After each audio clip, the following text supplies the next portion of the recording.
Join us this new year for new conversations at the Commonwealth Club.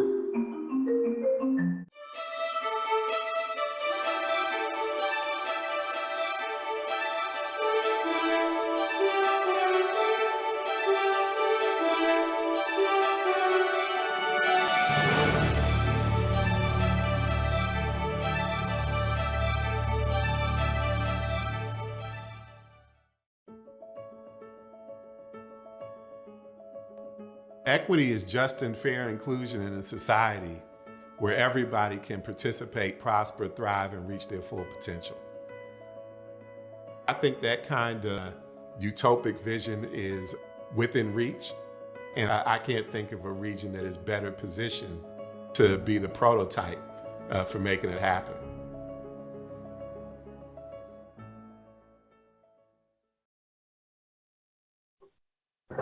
Good afternoon and happy Black History Month. My name is Fred Blackwell. I'm the CEO of the San Francisco Foundation, and I, for one, am very excited about today's conversation about Black women leading in the Bay Area. I'm not going to say a whole lot because we've got a fabulous panel and moderator for you today, but I just wanted to say that this body of work is something that the foundation has had a longstanding commitment to, and really today's conversation and the broader work in general holds special meaning for us at the San Francisco Foundation because the work that we do to support women of color who are leading in the Bay Area is actually led by 4 fantastic women of color inside the foundation. So feeling a great deal of responsibility to deliver for them today. We support this work, as I said, as a broader body of work at the foundation. And in fact, we have some exciting announcements that we're going to be making later on about the work that we're doing and how we're going to continue to support it. But before jumping into the program, really just wanted to make 2 acknowledgments. One is I just want to acknowledge and thank all of the elected leaders that are on the panel and in the audience today. Really appreciate your participation with us today and look forward to the conversation. And also want to acknowledge our Bay Area League's donors at the San Francisco Foundation. We created a fund to support the foundation's leadership and advocacy work around equity a few years ago. And it's with that support that programs like this are made possible. And so just want to acknowledge those donors. And now what I want to do is turn it over to the foundation's Chief of Staff, Brandy Howard, who's going to be moderating the conversation. Brandy is my partner in crime. Looking forward to this conversation. And Brandy, I will turn it over to you. Thank you so much, Fred, and thank you for that introduction. I thank all of you for being here and spending this hour with us today. This is a very important and timely conversation. We want to just, before we really get started, please to just I'm thankful to moderate this conversation with these amazing Black women leaders on this stage. And I also just want to thank, as Fred said, our foundation donors who have supported this work for many, many years, and the work that we continue to do with the Commonwealth Club on its programs. If you are interested in any of the conversations that we've had previous with the Commonwealth Club, you can log on to their website at www.commonwealthclub.org, and you can go back and look at these amazing conversations. So now that we got those logistics out the way, I'm ready to really get into a conversation. And this is like I said, very timely and very important conversation. Because if we know historically, and we'd be remiss to not talk about historically the way Black women have led in the civic and political spaces for many, many years. And if we go any further back, because this is Black History Month, I would say for centuries, have really led for freedom, liberation, for not for ourselves, for our families, our communities, but actually for all. And since 2018, we've had a record number of Black women who have launched campaigns at every level. We now have 23 Black women who are members of the House of Representatives and 8 that are leading in the US top 100 cities as mayor.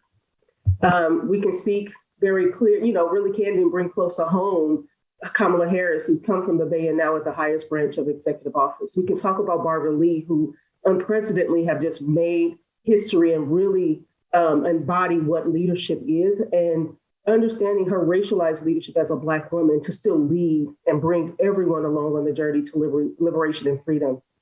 And then I would be really remiss not to speak to our own, and I would say part of the SFF family, Nia Bonta, who actually had been a 20-year gap between Barbara Lee and Mia Bonta. So Mia Bonta is still blazing this trail, but that gap of 25 years let us know it's still a lot of work to do. And these four women on the stage, when we really talk about their journey, we'll take a Sankofa moment because we want this an opportunity for you to look back, to bring in and evoke the other Black women who have inspired you to this state, to the place you are today and through your journey. And we'll just talk about what is your experience? What do you need from us to show up so that you continue to show out for us in the platforms that you have? And then help us to call us to action on how we can continue to support not just you and your leadership, but the movement that goes beyond all of us. So again, thank you so much for being here.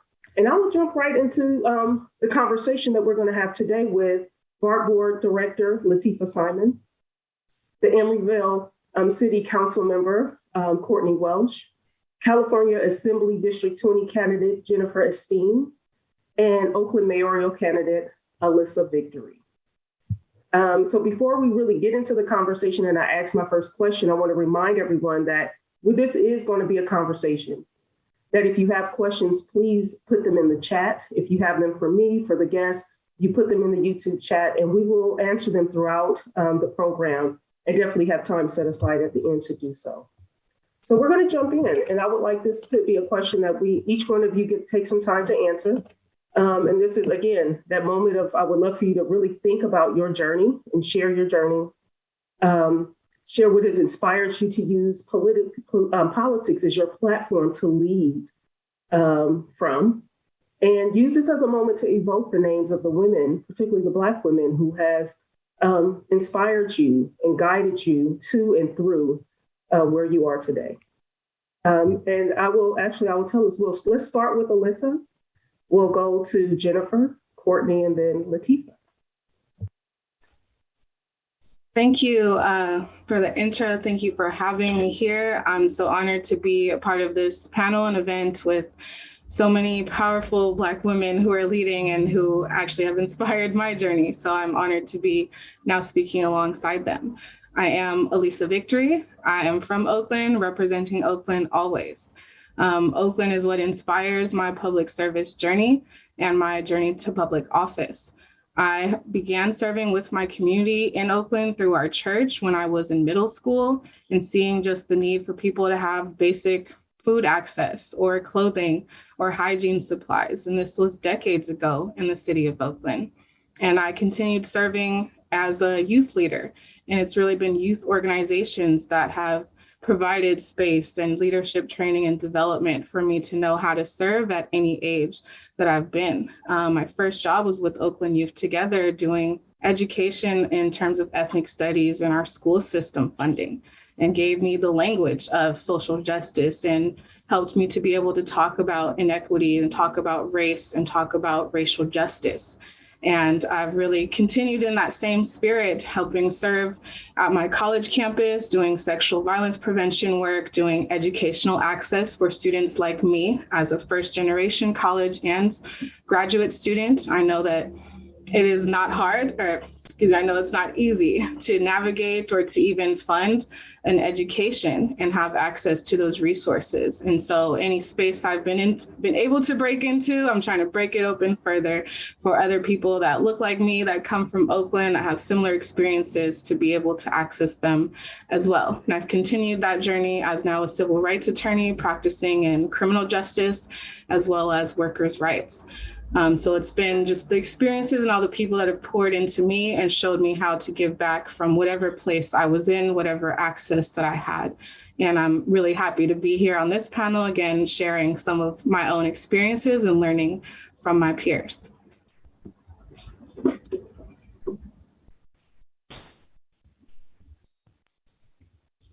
Jennifer, you want to share your journey and evoke those names? We really want to be, we're in Black History Month. We're going to use this as an icebreaker to come out, but we're going to break out and really evoke those names and those spirits and energies of the legacies that we're building and the shoulders we're standing on. So please call those into the stage. Absolutely. Thank you for saying that. You know, I am a registered nurse, and when I got out of nursing school, there was a woman, Marjorie Davis, who took me to the director of nursing at San Francisco General Hospital. She walked me to the executive suite, knocked on the door, and demanded that I be hired. And I was like, what is going on here? I was shocked because there weren't any permanent staff who were Black people working in the psychiatric unit, the psychiatric emergency room in San Francisco General Hospital, a hospital that has historically served our Black community in San Francisco. And that was the beginning of my journey. I've been there 12 years, and several years ago, I got radicalized when my clients were going to be evicted. And I say I was radicalized because I was a single mom for the majority of my journey as a nurse. I became a nurse because I was a single parent. My mom, Lorraine Judson, was a registered nurse who retired from the City of New Orleans Health Department and also from the VA hospital. And I saw that no matter what was happening, we had stability because she had stability. And my clients came to me and let me know that their stability was in question, that they were going to be evicted for a policy decision. And it turned into a huge public battle that I waged to protect their housing. And as a result, I became the vice president of organizing for my union, SEIU 1021. I helped to write legislation called Mental Health SF, and also put on the ballot a $150 million tax measure that was taxing excessive CEO income, first of its kind in the nation, progressive tax on CEOs, and learned so much through that process. But what I really have to lean on is that within the ancestry of my family legacy, my great-grandfather, 6 times removed, is Toussaint L'Ouverture, the first Black person to lead a slave revolt successfully and eradicate the French from Haiti. So standing on the shoulders of giants, knowing that we must fight oppression is something that is inside of my bones and my blood. And, you know, it's where we are. So now, fast forward to living in an unincorporated area in Alameda County. I've been appointed to serve on the Alameda Health System Board of Trustees, and feel as though it is an incredible privilege to be a registered nurse working and also be serving in the backside on the systems level, instituting policy, serving as the chair of the finance committee of a $1 billion budget of a health system that manages 4 hospitals and thousands of health workers. When I saw COVID devastate my community, I knew it was the moment for me to step up, answer the call, and put my hat in the ring and say, I am going to try to implement policy in a bigger way so that we can benefit all the people in our community. And I am just so grateful and honored to be here today with these powerful women and to be able to speak about the journey that has begun and the journey that is continuing. Thank you so much, Jennifer.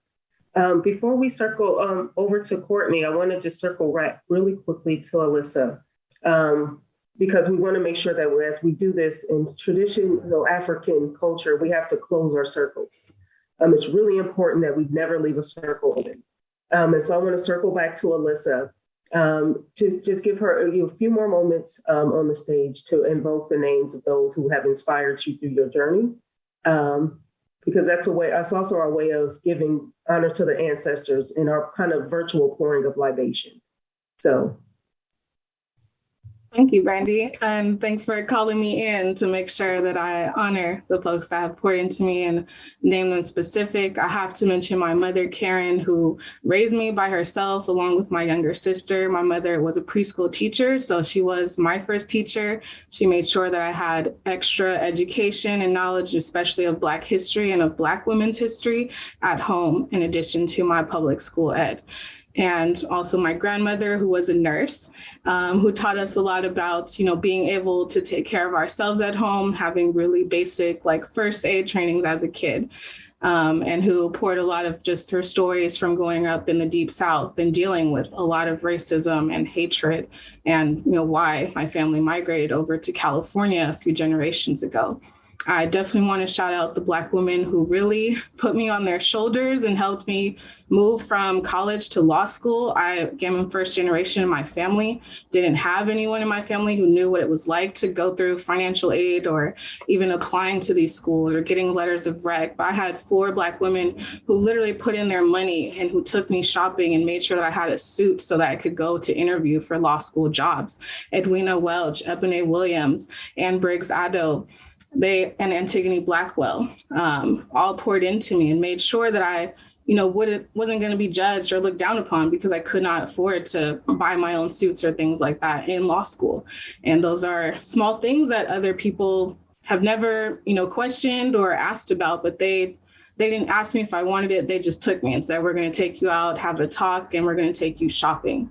And that was just a beautiful experience to see people who just know my leadership and have paired their own expertise and their own willingness to pour back into me. So thank you so much, Alyssa. That's really critical as we continue to talk about what it means to be a Black woman leader and in the political space. So thank you so much for adding that. Courtney, I would love for you to share your journey to this platform and also those who have carried you. Yes, thank you so much for having me. I'm really honored to be a part of this panel. And I was thinking about, my journey, and it's like what really inspired me to get involved in public service. And I mean, honestly, it was just exhaustion. I was tired. I was battling housing unaffordability, like so many of us are dealing with today. And almost 7 years ago now, me and my oldest son had to temporarily relocate to San Diego to stay with my grandmother because we couldn't find anything affordable in the city in which I was born and raised, Oakland. And I just took a moment. It was personally frustrating. But then when I really sat down and thought about it, and then also witnessed how the tent communities were just exploding with people day after day, just growing by hundreds of people day after day, week after week. I thought about, with someone like me who has the privileges and the access that I have, if I'm struggling, what does it look like for folks who don't have the same access, the same education, the same income? If it's hard for me, what do you think is going on with anyone who, would you take away any of those privileges? So that really just inspired me to want to, one, move back home and fight for my community and fight for our right to stay here, fight for our right to be here, fight for equity, fight for stability, and really just seeing how it was disproportionately impacting the Black community, and not just our ability to organize politically, but just on a very personal level, our social networks were being torn apart, where typically you are growing up and you've got your family so close to you. A lot of us were brought up with cousins and grandparents and aunts and uncles within walking distance. And now folks are being scattered throughout the Bay Area, the state. Some folks are having to leave the state, and seeing how that was just impacting so much of our support systems that allow us to go to the next level. I knew that I just couldn't allow that to happen. Also, for me personally, wanting to know that I'm doing all that I can to make sure I'm leaving my community in a better place that I found it. But also I'm fighting for my children and children like mine, and being able to tell them this is what advocacy looks like in real time. You must stay involved with your community. You must fight for your community. You must fight for equity. You must fight for everyone. And really just letting them know that they have a mother that cares about the type of community that they grow up in.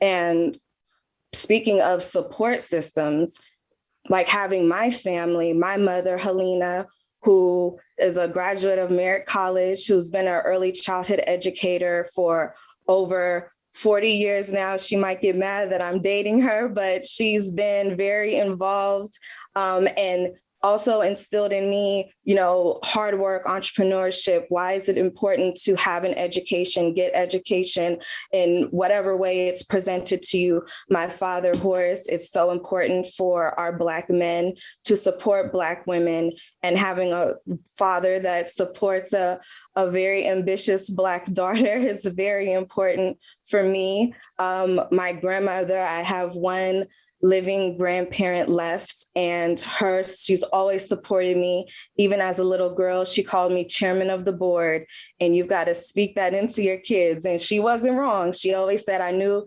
whatever you were going to do, you were going to be somebody. And she's always told me that. And having her pour that love and that expectation into me, I felt really gave me the confidence and the attitude that I need to move throughout these spaces. And also just outside of my immediate biological family, my godmother, Allison, who has always been active in her community in Richmond and always a part of my support system from when I was a very little girl.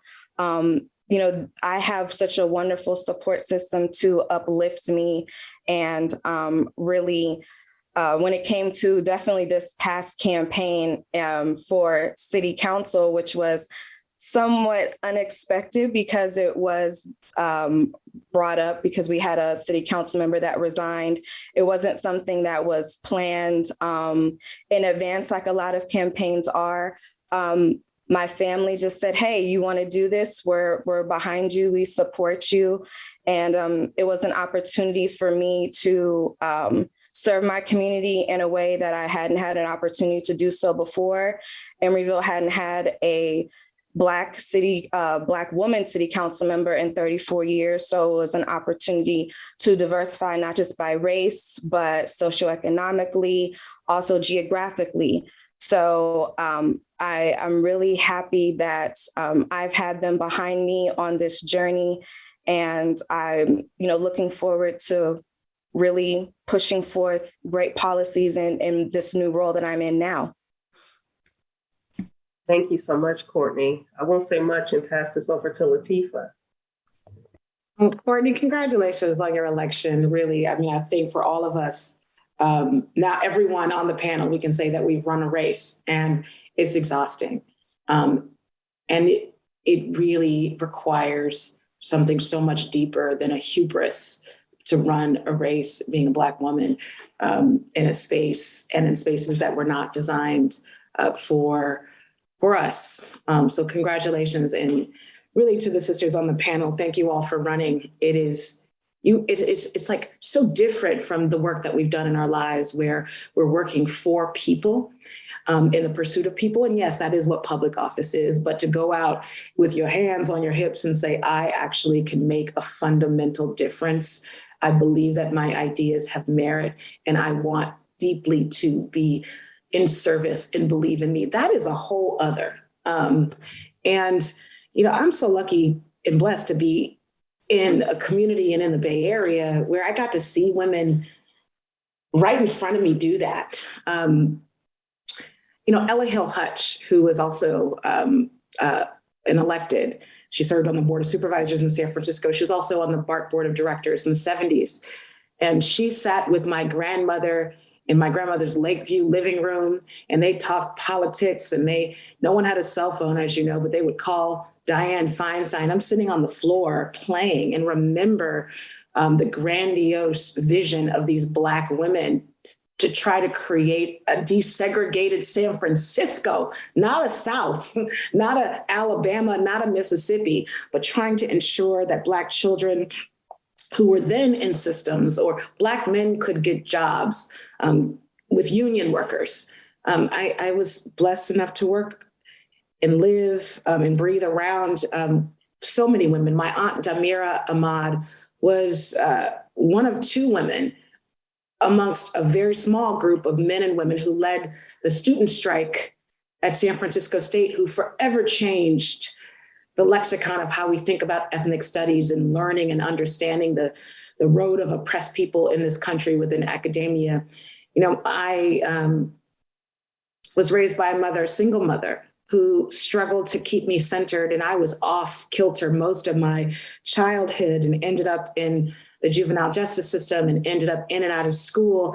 I landed at an institution called the Young Women's Freedom Center that saved my life and that taught me so clearly that the pedagogy of the oppressed is the way to liberation. And as a young teenager on probation with a 1.0, that my ideas and what I'd seen on both sides of my family and in the streets of San Francisco were worthy stories to be told. And so becoming a young organizer and a couple of years later taking over as the executive director of that very small organization at the time, it became clear to me that whatever I didn't learn in a classroom, the things that I had learned being out there as a kid in trouble, the things that I had learned from the powerful, amazing, resilient, beautiful women that had taught me, I could apply in that space and train other young women who were leaving prisons and jails to run our own institution, to create our own Highlander, to hire ourselves, to sit in front of philanthropists in government every day, to demand resources to do what we knew was right to keep girls out of systems.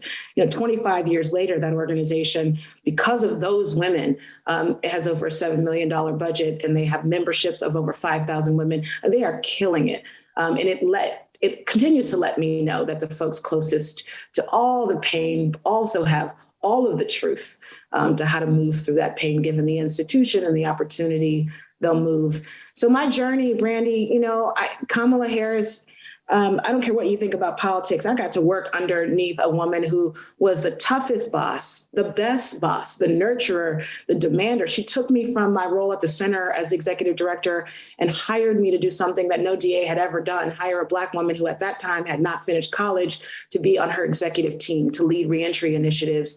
And I have never worked harder, and I've never been more proud to work alongside a Black woman as I had been to work with Kamala. She changed not only my life fundamentally, I believe she changed literally, it's been almost 20 years, the face of the criminal justice system in San Francisco. What we did with young men and women who were selling crack, getting them out of the system, getting them housing, that story is not told enough, but it taught me, despite what the right or the left believe about you, going into institutions and fundamentally changing them as a Black woman, no one will ever ring or sing your praises. It's about doing the work. So running for BART board some years later for me was about not wanting to seek power, but to simply be in a position where I knew, again, as a woman who was transit dependent, that if I did not step forward, someone else would tell our stories, try to push forth policies that they had no experience with in terms of the real lived material conditions. And so in many ways, the cost of being on this earth, Fannie Lou Hamer said, righteousness makes an exalted nation.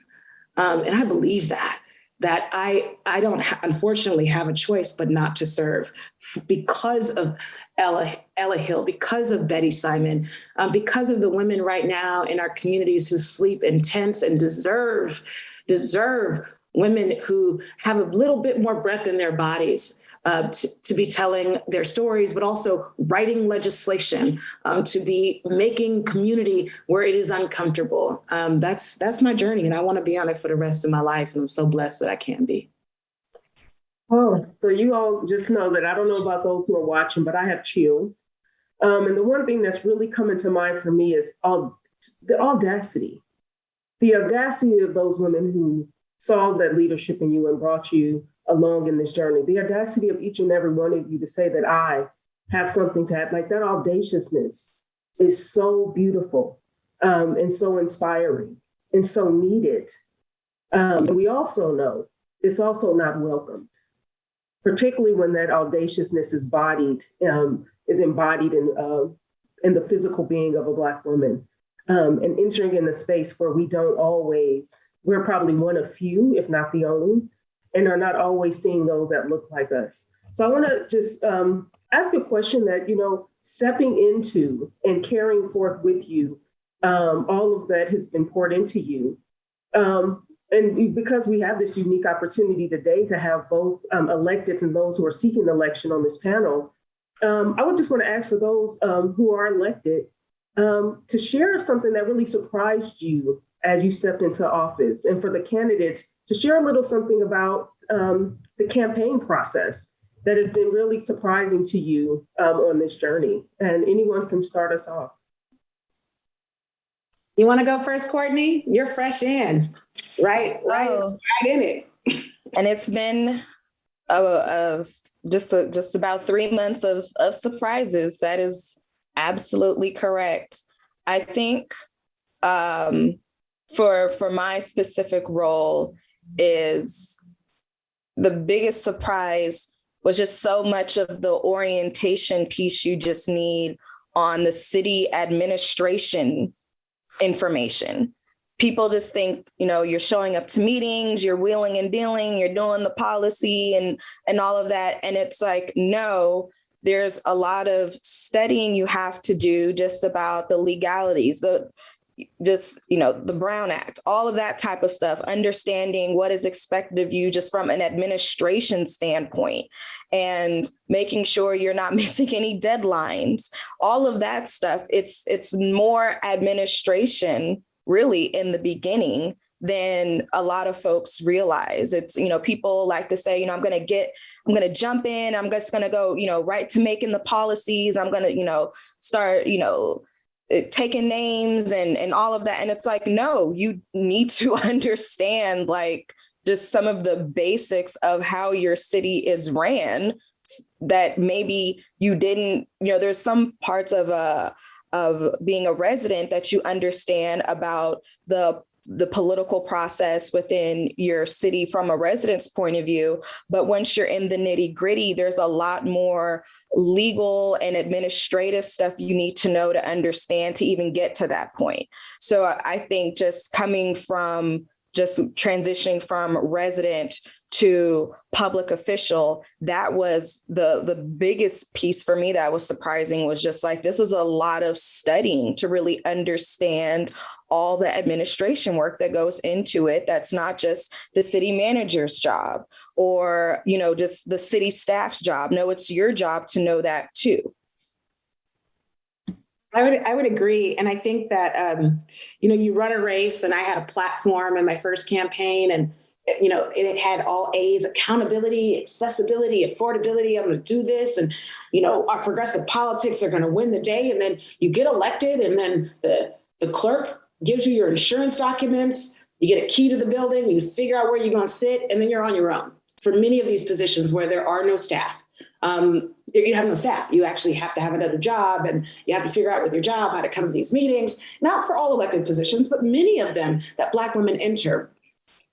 Transportation authorities, boards, college board seats, city board seats. These are not full-time jobs. And so I had to learn pretty quickly, although I'm an Emerge graduate, which is a training program for women running for office, a Democratic office. There are so many things that sometimes, unless you're being taught by an elected, you're never going to foresee. And again, being that there are not a ton of Black women electeds, our experience is very, very, very different.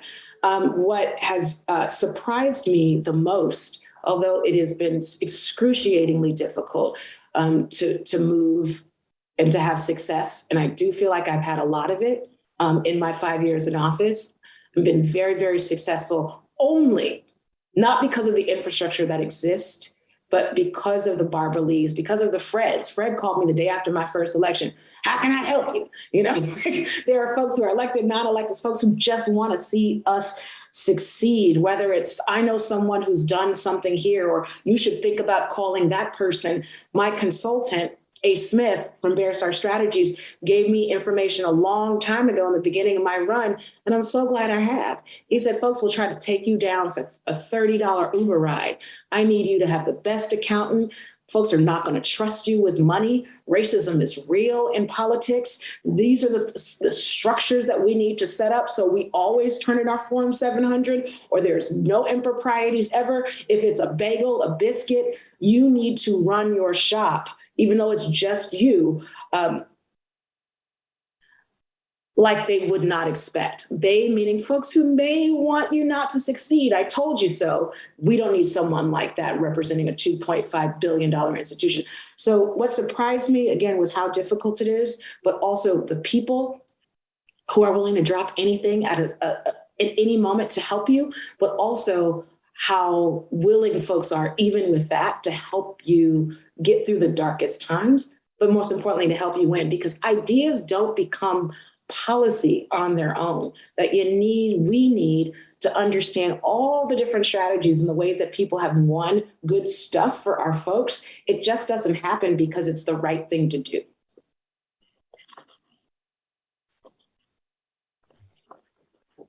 Thank you. Alyssa, Jennifer, you want to speak to this around your experience being on the campaign? Ooh. Thank y'all for that wisdom, for insight as two amazing elected officials doing great work in our community. Being on this campaign trail now for only around 3-4 months has, yes, been shocking, surprising every day. But I think one of the most is just kind of what Latifah was talking about, that so many people are willing to help, are willing to offer just by me putting myself out there, that this is my goal, that this is my vision, that this is something that I'm working towards. To, they say closed mouth don't get fed, that just, putting a post out, sending a text to someone, making phone calls. So many people have responded just with love and encouragement. They've offered things that I wasn't even asking them for, things that I didn't even know they maybe did, or connections that they had. And so being a part of the community already and having folks know my drive and my commitment to anything I set myself to, just seeing that they are giving so much back to me by me just setting my intention. And it has been a bit shocking. I to be honest, expected people to be like, hold up, or you should wait, you should think about these other things. But it's been just, again, so much affirmation and people offering what they can to push this forward. And that's so important to me as someone who's, corporate free and who is trying to run a real grassroots campaign that's starting from the people up to the top. And so just being shocked at just how much love, encouragement, even people who just heard about it from a friend or saw a sign posted up will then send me a message of encouragement or start following me personally. And so all of that just means the world to me, to be able to connect with more people around just our values and wanting Oakland to thrive and be successful. Yeah, I think this is so heartening. And Latifah, you said it well. Courtney, you said it well. Like, being in the appointed positions that I served in before getting on the campaign trail has been eye-opening to how much time you have to put into serving. And the positions often are not paid, or you get a $50 a month stipend for hours and hours and hours of committed work. And you have to do a lot of homework, a lot of research outside of your meetings, outside of the materials you might get for the meetings and the agenda and the specifics. There's a huge learning curve. And on the campaign trail, it feels like a more than full-time job to be running. And I think another piece that is so important for us as women, as Black women, we are workers. None of us on this panel are connected to wealth, as far as I know. We're not rich people. We work. And in order to campaign for the race I'm running, I have to work full time as a candidate. And nothing I raise can go to my living expenses. So I have to also work. Thank God I can do some part-time work here and there. I'm about to start working as a home health nurse. That's a blessing. And I'm so happy I can do it. And also, it's so time consuming. I still have to be a mother to my children. I have a senior in high school who needs to get to college, and that's a time consuming affair. Life still happens. And to be that is a year. Oh my God. Right? No, you have one who's gone through that journey. Yeah, it is a process. And, all of life continues. And I give thanks that my parents are in good health, but, add to it caregiving, add to it, if my kids were younger, childcare, the expenses, the time. These are the barriers that exist that are often invisible. And we have to have the ability to reform systems. Audre Lorde said, you cannot destroy the master's house using the master's tools. And I agree with that. And I want to also add to it that while this is the system we are in, and it's been created and fine-tuned for hundreds of years, that we have to destroy it from the inside and the outside. And in order for us to really make a system that is going to work for Black people, for people of color, for those who are marginalized, we have to be in all the spaces. And we have to pull each other up as we move forward so that we can do all of that. We have to be abolitionists. We have to be corporate free. We have to have the best records. We have to do it better than everyone, 10 times faster, 10 times better, 10 times stronger, 10 times smarter, cleaner. Oh my God. And all of that in a day. And then the next day we have to do it again. And we have to continue this struggle. And we do it with grace. And we do it in a way that doesn't just lift up Black people, but lifts up our entire community. And Alisa, I so agree that the amount of support and the outpouring of love has been amazing. And we have communities that are doing so much work. I often say that in Berkeley and in Oakland, we got the home of the Panthers here in Alameda County. And where I'm at in unincorporated San Leandro, people don't think about coming down here to raise their fist up and protest. But I'm like, what we're going to do is make it sexy to come to Hayward and stand up against school closures. We're going to make it sexy to come to Castro Valley and make sure that we talk about ethnic studies curriculum in the right ways. And we're going to make sure that we continue to build power because we are organizers first. And that is what leads us. And that is what's going to take us into making policy so that we can stand up for all the folks who need us to. Thank you so much. So Jennifer, what you really brought us this piece of that we hear a lot, and I just want to have to step back to just really appreciate you, Lateef, for bringing in Fannie Lou Hamer. She is like one of my idols. Her story, there's never a moment where I don't listen to her story and have so much pride and so much hurt and so many tears that flow because of what she's gone through and where we have come because of it. And so I want to just really get to, and you speak to, what you all are kind of speaking to is the support, the needs, the no staffing, the working on top of work that we have to do. I really want us to spend a little time just, what are some of the unique challenges of being a Black woman in, running for or in political office?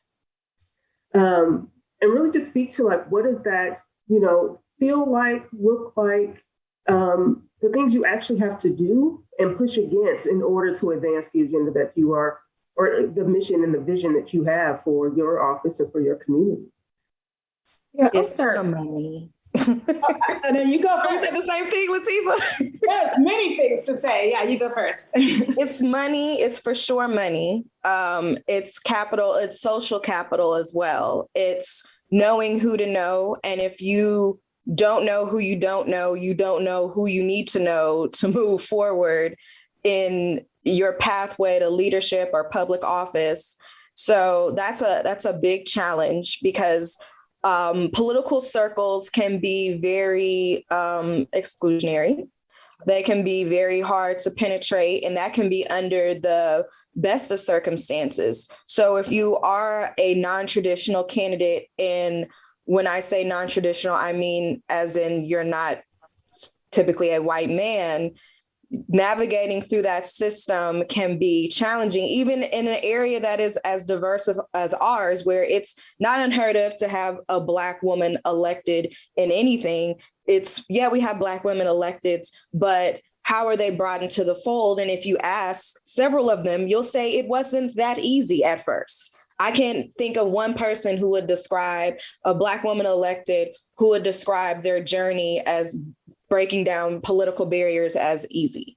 So I think that's one big piece as moving forward as the atmosphere that we're dealing with right now, where, again, to my earlier point about just our social networks being depleted from migration, either by choice or by force, being able to politically organize the way we used to and having a strong Black voter base is also a challenge, because where there were people where we know we could go to certain organizations to go and speak and gain support, not just from voters, but folks who want to help us organize with our campaigns, those organizations and those spaces have been depleted. So that's an additional challenge. Just the playing field is so different. So now you're going to have to step outside of not just getting support from the Black community. You're going to have to step into other communities that you may not be familiar with already, and also have to branch out to get that support. Also, just personally, a lot of Black women, we just do not have time. We're taking care of ourselves, our children, sometimes parents, and just finding the time to do one more thing, which taking care of our communities or being active in our communities is challenging. So those are some big challenges that I can think of just right off the bat. And Latifah, take it away. I'll say too, there are tons of challenges, but in some ways, as I'm sitting here, we also need to have a conversation about all the opportunities, because I think the challenges are real and the Bay Area is such a special place. But two challenges, and you talked about it, it's sort of generational wealth and social capital. I was running a race, my first race, and I was running literally, doing call time with another woman who was running for an office in another county. And I didn't have a list, right? I had my cell phone list, and I was working on it for days and days and days before I got to hire my first staff person. And, this white sister who's a deep ally, she had a list. She went to Yale Law School. She had a list. She had been building it and taught to build it for years. So her first big email announcing her race, a little different from mine in terms of the time that it took. And so having folks to give and deeply trust you, we all do that in our communities. But again, unfortunately, because we don't have election finance reform, we all have to raise money. Every yard sign is $1. Every commercial is like 20,000. You're trying to reach a lot of people. You can't knock on doors in the same ways that you've needed to knock on doors. So it takes a lot of time to galvanize a donor base to help you win. Especially keeping your politics and your morals at the core of how you get there. And I believe in many ways, some folks who are running to win, it is very difficult to send back that $30,000 check. And being able to do that, I was able to do that because a lot of folks stepped up and said, we'll help you throw a house party, we'll do this. And I had been working for 26 years on the ground before I ran for office. And so while I, again, had that iPhone, there was a lot of contacts in there. You think about someone who's just coming out of grad school or just been organizing for a few years, it's a very different conversation of how they land a large campaign. And I think the second piece, it is really trust. Do people in community trust Black women to lead outside of Black places? Something that I'm deeply still thinking about. We are second guessed consistently, but I think the way that we move through that, it is what it is. It will be what it will be. I decided in the midst of my second term to go back to grad school and get an MPA, because there is nothing that we can't learn. There is nothing that we can't do. I need to learn how to ask for help a bit more and pick up the phone and Brandy says she'll babysit my baby anytime. Right, Brandy? I just need to be able to pick up the phone and admit that I'm exhausted and I need to sleep. So there are challenges that are external. There are also challenges that are internal. We have, sisters, an amazing growing community, folks who are watching now. We have, hopefully, the philanthropic community from the C3 and C4 level who want to see us win, because they know that there's no service organization that is alone going to change the policies to get people fed and educated and housed the way that we can together. There is a clear understanding that the Barbara Lees are right on this screen, that the Kamalas, that the Bronze, the next Supreme Court justices, there are members, there are teachers, there are mentors. So as many challenges, I do feel like there are more opportunities that just need to be galvanized and glued together.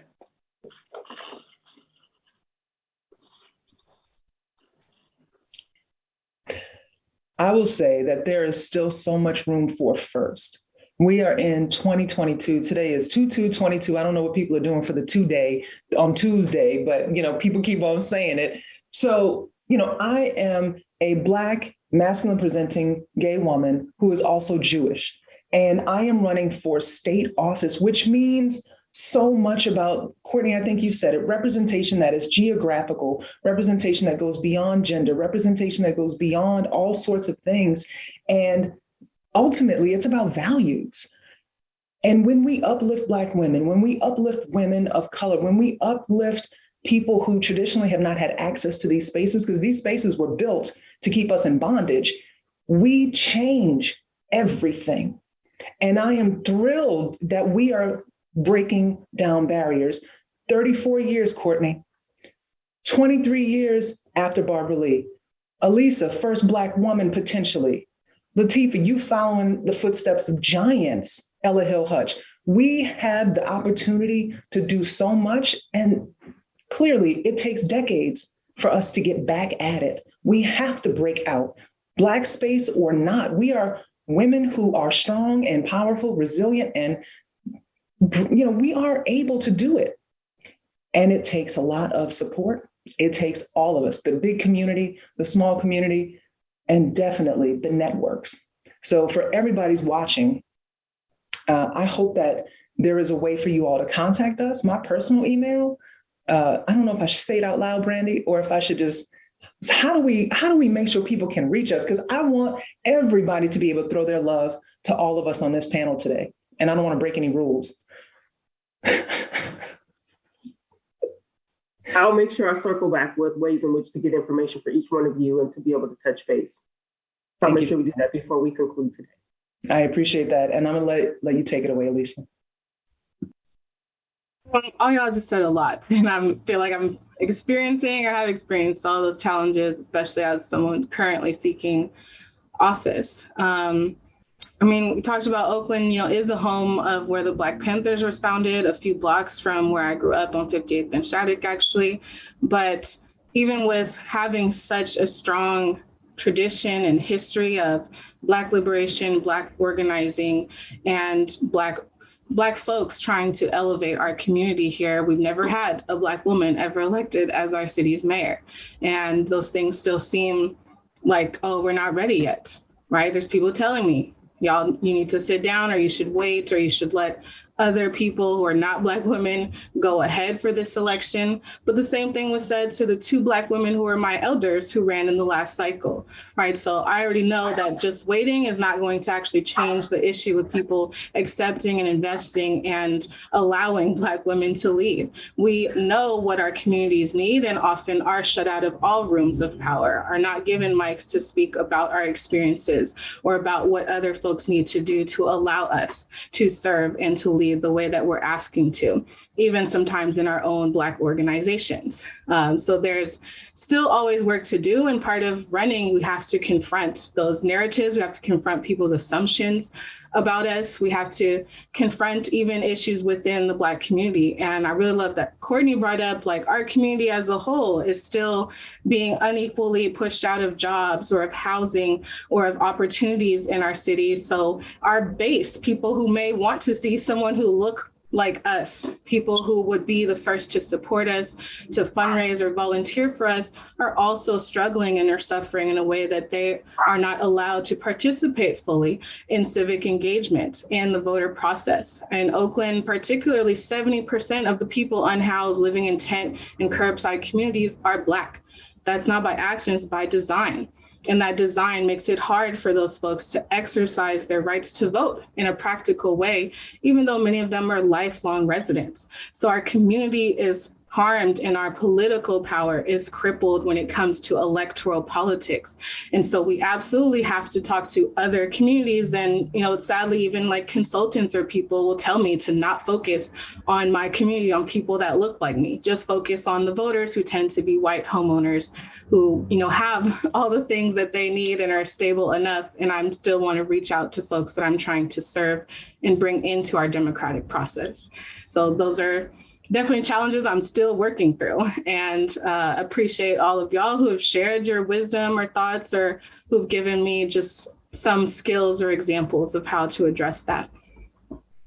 Thank you so much. I want to, I'm just like really taking in so much of your, all of your journey I want to take a moment because I see that the YouTube chat is like very active. And so thank you all for just keeping this very active. I'm trying not to just be a participant in the conversation and like really wanting to chime into all the good feedback that's coming up in the chat, but also want to just encourage the audience, if you have direct questions for the panel or myself, please put them also in that YouTube chat and we can bring them into the conversation. I do want to just kind of, as we begin to wrap up and come close to direct audience questions, you know, Fred mentioned earlier that we at the foundation are launching an initiative, Women of Color, Women of Power. And this is, you know, a journey that we are, you know, we've been on and we've been talking about for some time, and we've been in spaces, and we have a leader that believes in women of color leadership. You know, Latifah, you spoke to your specific example of getting that direct call.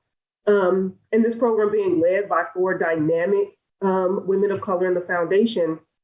And I think it's important that I just say here that this is not one of just looking at how do we build and support women of color, Black women outside, but also we're taking that lens internally as well, which is really important. So I would ask, you know, that question of how do you, or how can you share some examples of really good, authentic support that you've experienced on your journey, that others who are wanting to be involved, wanting to know how to reach out to support you, to support your platform, also to support the movement, right? You say you want to pass legislation, it has to get operationalized. It has to be, you know, enacted in practice.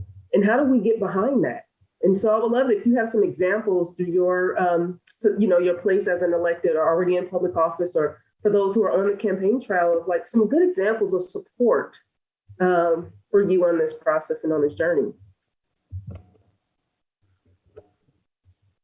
I mean, there's a lot of tangibles that are going around in my head, but in the darkest of times, because there will be, whether it's the hate mail, sometimes the death threats, especially if you're doing work around dismantling systems, people don't like that, who don't like that. It gets really scary. And you're like, what am I doing? You know, to your point, Jennifer, like, why? I know this is the right thing to do, but being tested, it is when you get a call sometimes of folks who are like, I got you. And no matter what that I got you is, that's not a tangible necessarily, but what is, I think is extremely important. And I'm hoping that the foundation can encourage us to meet more, to not just talk about that. Yes, everybody needs administrative help. Easy. You know, now you can pay for childcare because of some great people in the legislature who've made it real when you're running for office. Now that's a legal expense. There should be sort of Black feminist or just ways in which we make running and serving a bit easier. But one of the things that I think is extremely important for folks watching, and I'm going to tell a little bit of family business.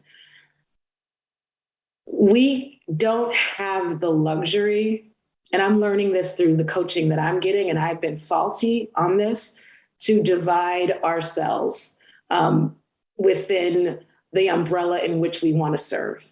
That different institutions will pit Black women against one another, knowing that we are all bearing our children. In this city alone, we lost over 100 within 12 months. That in itself, fratricide, mounted with oppression and poverty and deep disease, no endorsement will fill our communities with what we deserve and we need.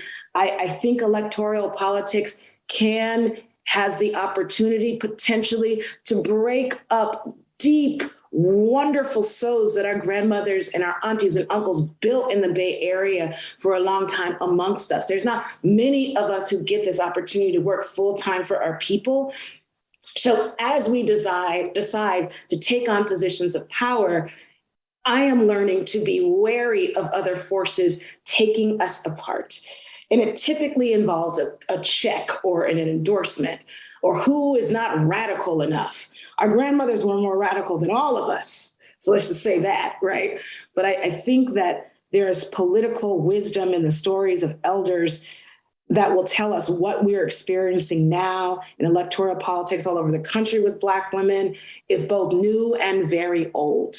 And how can, as women of color, not just Black diasporic women, we continuously figure out how to set up both pragmatic circles of study, of coming together on policy ideas, but really to ensure that we're healed every single time we sit at a dais, and that we are unaffected by those deep evil forces that don't have our people's best interest at mind. I don't think I have anything else to say on the panel, because I was like, should I say that? Should I say that? But yes, there are, even within Democratic circles, within labor circles, within donor circles, whether it's organized or not, we can actually create opportunities to be stronger together, because at the end of the day, it'll be that kid on 96 in Bancroft who needs us more than any of these forces that are trying to separate us or to figure out who's more radical or who's more central. We are all trying to make sure that our babies live. Lateef, I'm gonna have you start going last. I mean, but every time you come in, you just drop the mic, and I'm like, that part, and then we can go ahead and conclude. Anyone else? Just thank you for really bringing in that real, because that's the part that, like you said, you're going to air some laundry, but it's important for us to do that because we have those who are coming up behind us, and we don't want to romanticize the process. We want to be really clear on what we will be showing and modeling for others to come behind. Like really understanding what it takes to do what you all are doing. If anyone want to go ahead and answer that question of some really good examples of how folks can support you on your journey in public office and on your way to public office. Yeah, I appreciate that, Lateef. I think it is the soul that needs to be nourished on the way. I think what I feel so often, it's like, oh, I'm so excited. I got this endorsement and that endorsement. That lasts about 3 seconds. It's like hitting the crack pipe. That is over and done. And we have to really move on. And, I'm not trying to make light of anybody's issues. And it is so difficult to be on this journey because it is a lonely one, to be constantly trying to encourage people to understand that it's not just me, it's my values, but it is me. It's my name. I need you to check the box with my name on it. Healthcare is on the ballot. I'm a registered nurse. Like, let's keep it real. We on the 3rd year of a pandemic. We have all been struggling. It is a global issue. And I am still trying to make sure that people understand how important it is that we rise up together through this, because we're all in it together. It's not about whether or not you wear a mask or I wear a mask. It's about all of us protecting one another. And that, to me, is what this journey is about, this political piece. It's about elevating humanity, elevating principles upon which we all rise. And for me, what I know I need, yes, fundraising, yes, endorsements, yes, all of that, because we are within this capitalist structure that every mailer costs 50 cents, or, every boost on social media has a price tag. So that's real, that's tangible. My heart is sometimes so heavy. And when I need to spend time with my family, it's like we got 3 hours on a Friday night and the rest is it. So I don't know if anybody can give me some extra hours in a day. I'll take that magic. And if you can't give me some extra hours in a day, come through and help me answer some questions on this endorsement questionnaire. Come through and help me knock on some doors on Saturdays, because we need to hit 100,000 doors. Come through and, help me do all the things that make people feel full in the community. Let us stop these schools from closing, because it's not going to be one of us who prevents this stuff from happening. It's going to be all of us. And I think it is the community coming together to benefit the community that is going to make it happen. Thank you, Jennifer. As Courtney, right before you chime in, just know we have about 2 minutes in this discussion before we open up to questions. Please put your questions in the chat and we will get to them in just a moment. I would say the big need is just around strategic and deliberate inclusion of Black women in spaces outside of where we can just get used for our labor. because I think that's the big focus is Black women, when it comes time to show up, to do some work, it's yes, come through, girl. Oh, we're here. Yes, we get used for our labor, but when it's time to uplift us for opportunities, sometimes people go silent. So since deliberate exclusion is the default, as we all know, and we're moving away from that slowly but surely, but not as fast as we need to, bring Black women into a space where you know there are opportunities for her to grow and uplift her. Mention her name in rooms of opportunities where she might not be. Ask her what she needs to show up to be her best self, because that's a big piece as well, where so much is expected of us and people see this big bright light and they see that we have all these leadership skills, but no one really asks, what do you need for you to show up as your best self, to make this worth your while, not just the communities? Is this going to serve you personally the way it needs to? And being unapologetic about that, saying it's okay for something to serve you as well as the community. It's okay for you to center yourself. Those questions aren't really asked to Black women on our journeys a lot of time, even though we're encouraged to be the best, to do the best, put forth the labor.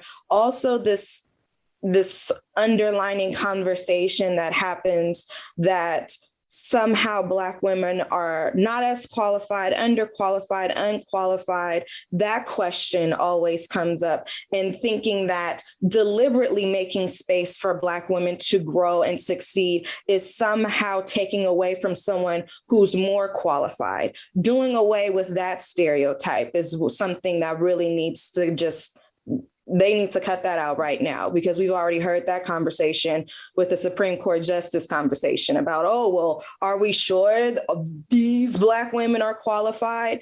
Yeah. Are we sure anybody else was qualified? Because I haven't heard. There was a lot of unqualified, underqualified folks that got passed right along through. But now there's no way possible there's more than one overqualified Black woman to sit on the highest court in the land. Impossible. Let's not do that. So, making sure that you're bringing Black women into spaces for opportunities for growth, asking what they need so they can show up and be their best selves, asking what they need for it to be beneficial for them, and doing away with the stereotypes that making space for us means that you're not making space for a qualified individual. I know we're going to get into Q&A. I echo what all of my sisters said on this panel about what we need and what types of support. Definitely for me personally, if y'all have any opportunities, rooms I can be a part of, platforms of your own. A lot of folks have, had me on their socials or their podcast. If you have skills or other things to offer in terms that could help us push out our message, even just a text of, hey, I see what you're doing, keep going. Hey, I liked your graphic, or just to know that people are even reading or looking at the things that I'm spending a lot of time and energy trying to put out. Signing up for our mailing list. We're going to be putting our personal contacts in the chat. Please contact us. Again, get plugged in, get activated. If you have other people to put us in touch with and just be a bridge to that relationship, all of those things is so supportive and is going to help move us forward and help ensure that Black women are able to keep accessing the leadership positions that we are seeking and that we're trying to build a path for others. Thank you. I have a question, and I don't know, Latifah, you kind of brought this up a moment ago, and I want to bring this into the conversation real quick. You talked about, those partners who are supporting, through C3 and C4.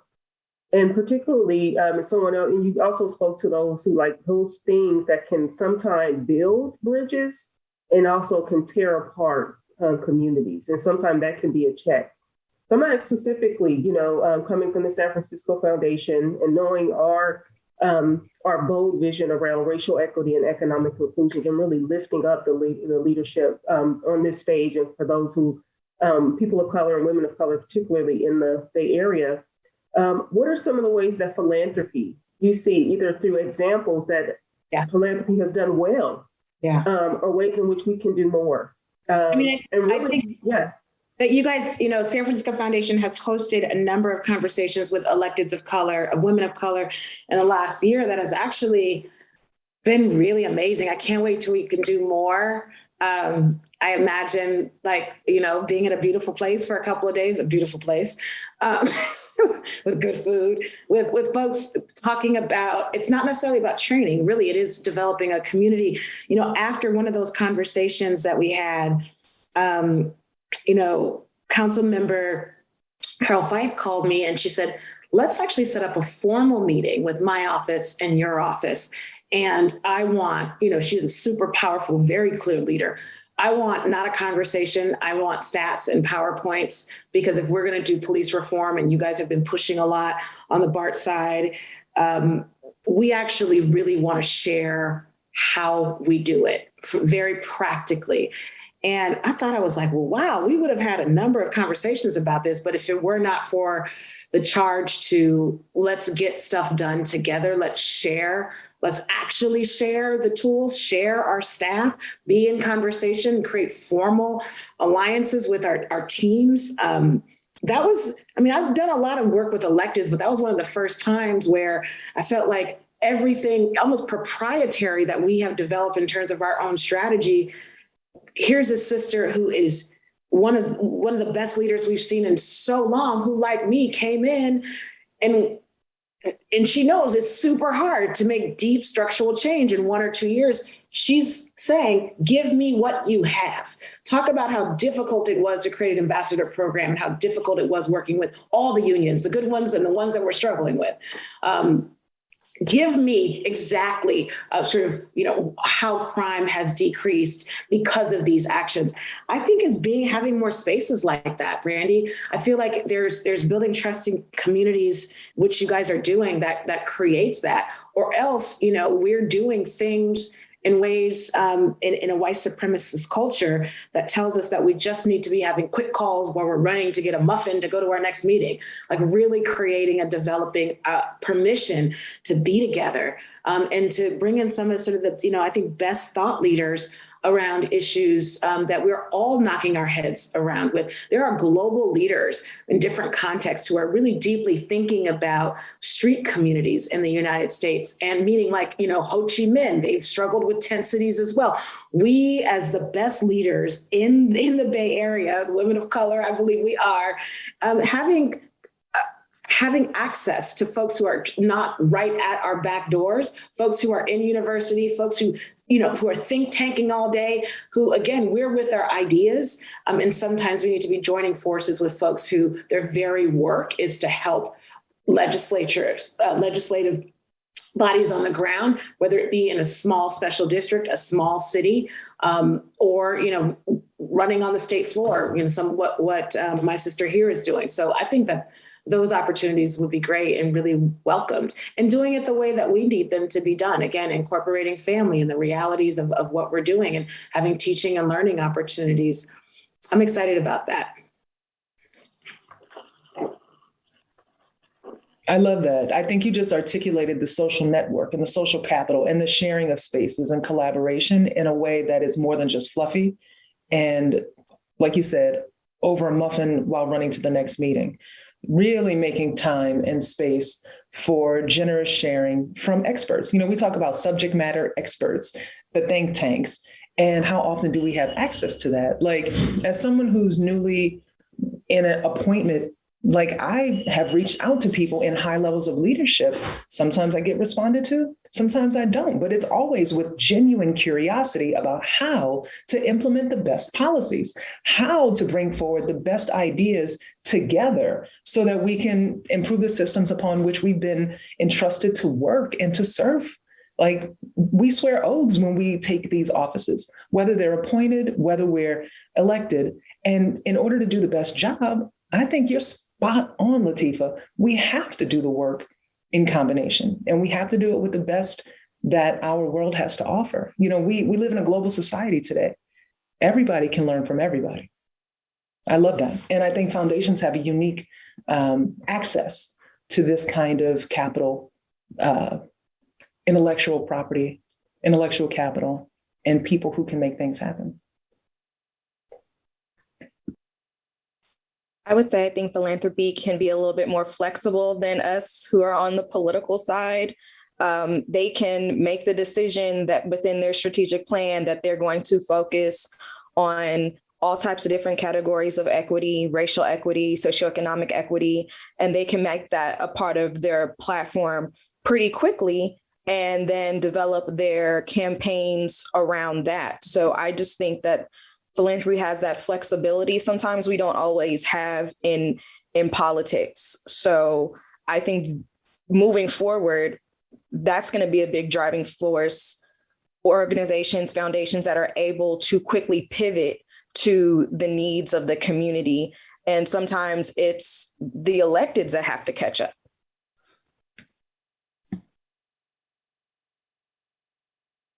That's so I don't true. have much to add, but would just say, philanthropy has done great work in helping to really educate or activate the community around the actual issues, aside from the politics or politicians can help even push the electeds to do something that they're supposed to do. I'm reminded of the California Endowment, which has headquarters here in Oakland, but they had put out kind of billboards and public information around the health disparities in our community based on zip codes that, there's 10-year less life expectancy for people living in Deep East Oakland versus those in downtown and North Oakland. And so just having that information from, a study that they helped to commission and work they're doing is pushing, questions, pushing on policy around what, why, and how in the same city the people have this extreme disparity and inequity in their life expectancy based on our health conditions here. So I just think philanthropy has done and is doing a lot of great work to activate and to educate the public. Yeah, thank you so much just for being really clear about where philanthropy. And one of the things I always think about when I enter philanthropy, and I've only been in this sector for about 4.5 years. And it's one of the things that I think you have to get comfortable with. I can't, one of you said, you didn't step into this space to go and I want to just take up the power. I wasn't seeking power. But what you have exemplified on this in your talk today was that when you step into a place of power, in a position of power, the responsibility, right, that you hold with that power and to leverage that power to move your communities. And so, it really just, and when you said that call to philanthropy is, how do you not hold your power, right? But to shift power where it belongs and to leverage the power you have to make the difference. And, I'm really thankful to have a set of colleagues that I work with, and that's the conversations we have on a regular basis to where we push ourselves, right, to the place so we can have these type of conversations and be bold about it and to be open to the advice you're giving and the push you're giving for philanthropy to step up and use our platforms to continue to move the agendas that you have taken the pathway to hold public office and to move from your vantage point. So I did not see any questions come up, but I am seeing so much. And I take that is because you all have covered so much and have hit every point that has spoke authentically. It was really hard to get to it. Give me a specific Black woman. And you can't really ask that when you have a panel of Black women. I'm just going to be saying, because we show up, right? We don't take that off. We show up in that everywhere. And so it's just been a very authentic and real conversation. And so I want to come back to one question I would love for you to have just really briefly is, one of the things the Women of Color, Women of Power program that we're launching at the foundation is really around building this bench. We do have, and Alyssa, you talked about this, being able to lead at any age, right? You had the spaces to continue to grow your leadership along the way.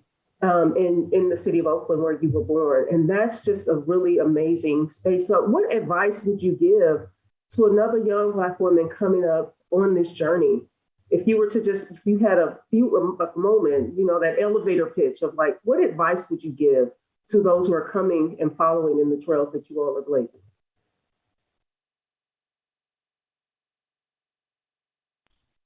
Heavy question, but Again, I was activated and empowered at such a young age. That's carried me to this moment right now, to this campaign right now.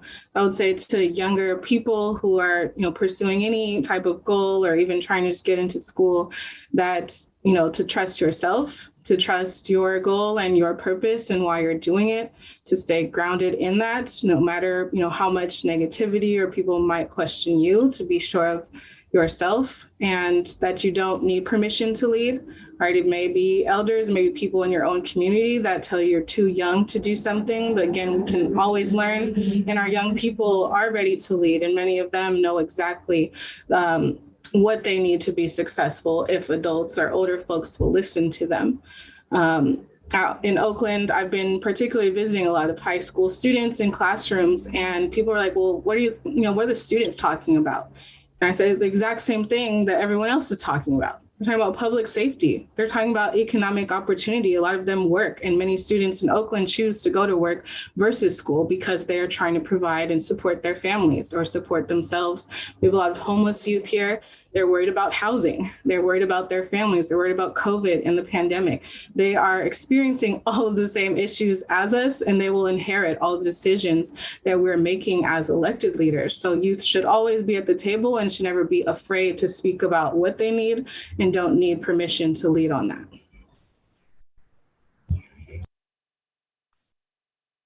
I got some really good advice from Barbara. Actually, Congresswoman Lee, we were together on a panel with younger women asking this very same question. And she said something I didn't think she would say. I thought that like every woman who's elected in office, they're going to tell every young woman to run for office. She said the opposite.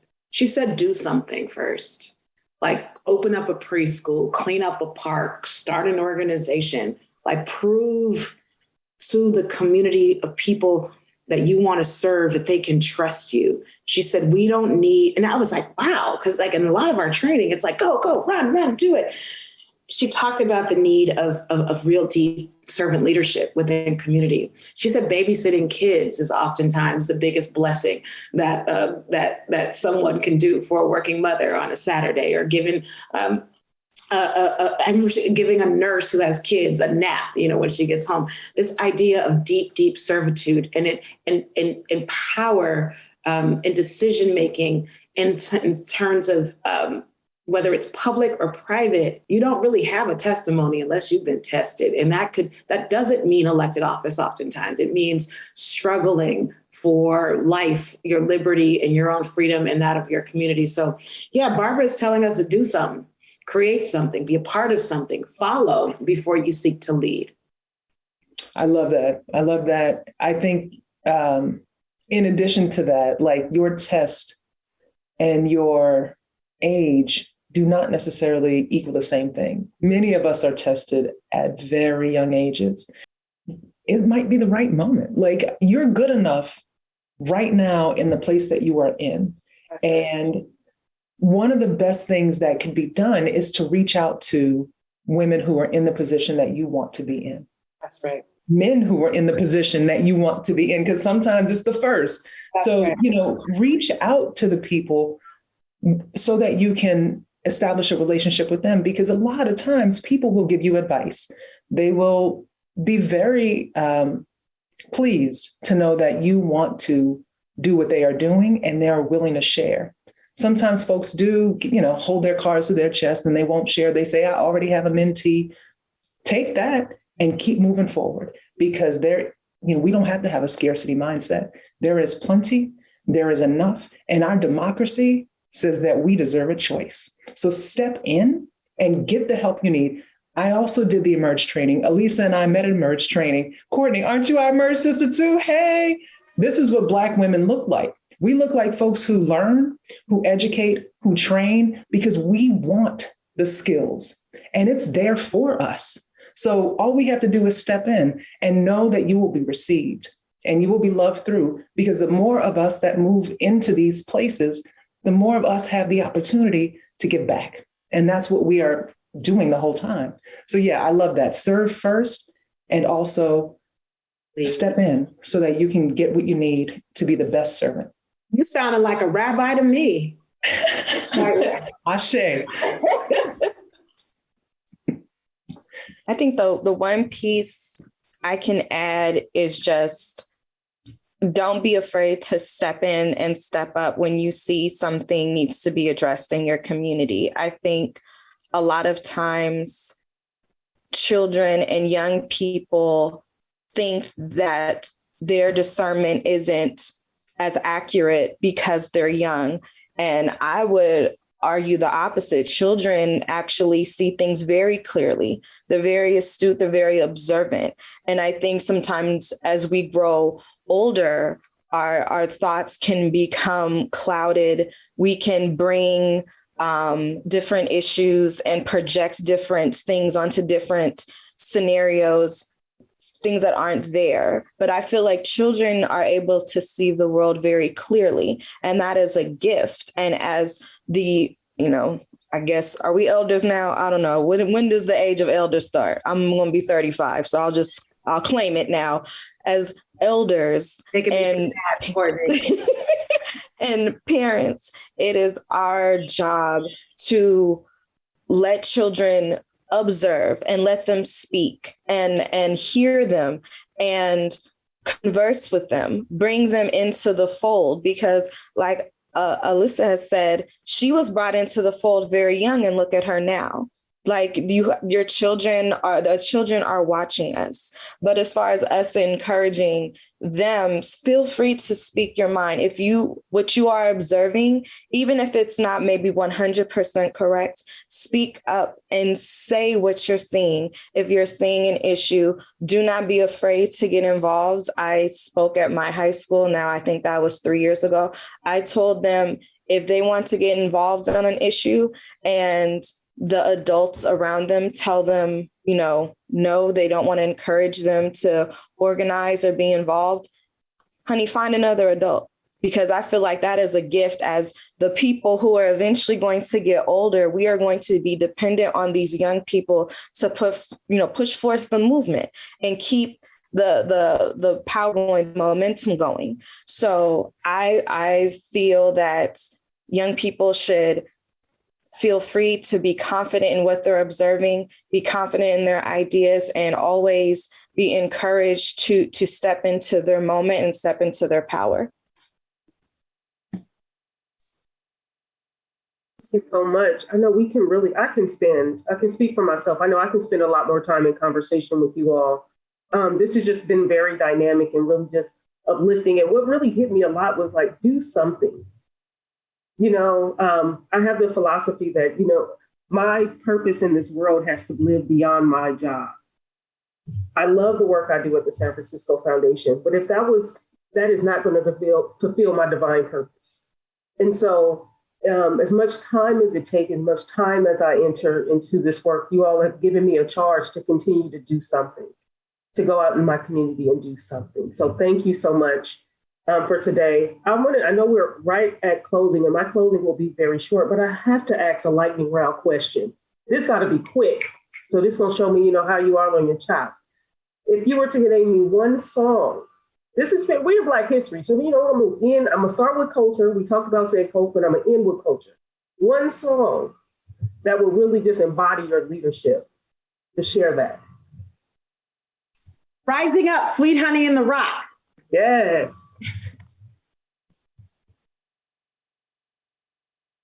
What's going on, Marvin Gaye? Good one. Respect, Aretha Franklin.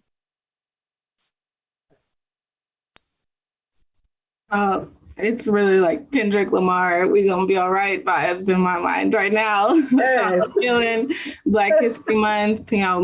I know we will be with Black women at the helm. Yes. Thank you so much. Oh, listen, that really touched me there. We are definitely going to be all right. Again, I just want to thank each and every one of you on the panel for your time. Thank you, everyone in the audience, for being with us on this amazing day, amazing conversation with just dynamic and audacious leaders. Again, Latifah Simon, Courtney Welsh, Jennifer Esteen, and Alyssa Victory. Thank you so much. I look forward to continuing to watch your leadership and to see the amazing things and changes you make for us in the Bay Area. The San Francisco Foundation and its lead donors are pleased to support this program. And again, I'm Brandy Howard, and this is a Commonwealth program, and it is now adjourned. Thank you.